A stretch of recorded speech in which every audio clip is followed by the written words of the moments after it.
Remember when we were talking about the ultimate system for setting and achieving goals, and there were three main parameters? So the second one was about knowing how our brain works and achieving goals in cooperation with our brain. Very important role does play the balance between secretion of dopamine and serotonin in our body. Before getting into the detail, I want to highlight a couple of things about how do neurons work. Neuron is consisted of body, and it has many ears, dendrites, and one mouth, axon. Just in our brain, we have approximately 86 billion of neurons. So each neuron is connected to another one, and those neurons, they do communicate between each other by emitting neurotransmitters. And in general, there are two types of those neurotransmitters. Either they say go, activate, push the gas pedal in your car, or brake, calm down. In between those go, activation, neurotransmitters that are dopamine,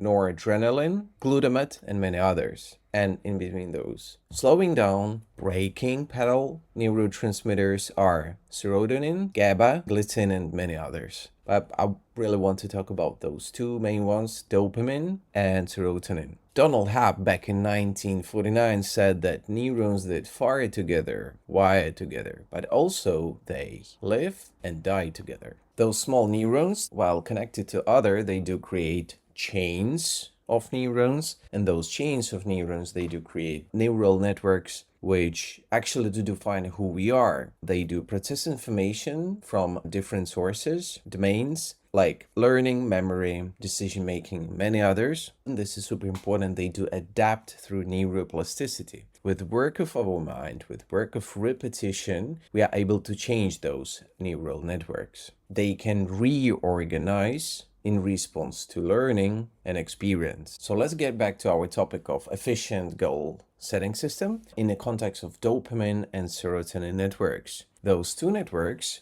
they are interconnected, so they do tend to be activated simultaneously, and they often work in opposition. Dopamine is the gas pedal and the serotonin is the brake pedal, and it's literally impossible when you're driving your car to push simultaneously gas and brake pedals. Dopamine drives this reward-seeking behavior, making you crave and pursue new things. Robert Sapolsky from Stanford University, they define dopamine is not about pursuit of joy, it's about joy of pursuit. The balance between those two influences whether you feel satisfied or you continue to seek more. That feeling in the evening after, let's say, an average work day, when you still do not feel enough. At this moment, you do remember those days of huge achievements when you did a really great job. You did feel this extreme satisfaction, and you are trying to project, you are trying to copy that feeling into every day. We do feel that our physical battery is down, we are exhausted, but we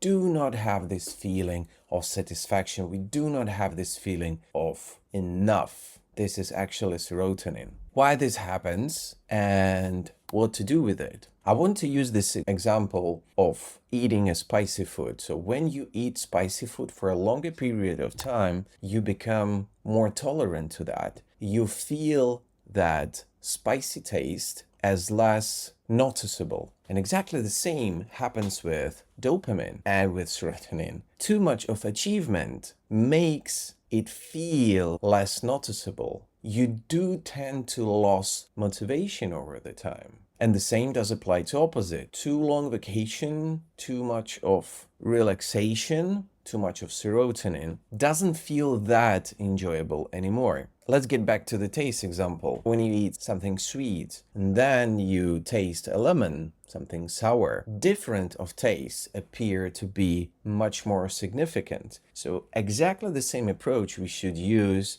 with the balance of dopamine and serotonin. Our daily routine, our weekly routine, our way of thinking and working should be planned, layering activities where we achieve something. It does bring us motivation with those activities which bring us joy, which makes us happy, mixing this sweet and sour taste, and you do continue to feel the difference and difference is much more noticeable in comparison when you're just doing achievements, and then when you are absolutely exhausted, you're falling on your back and trying to gain energy, enjoying the time relaxing. In my next videos, I'll talk about how to implement this approach into daily life, how to use it within a goal setting and achieving system. And in general, I'm really excited about balance and productivity.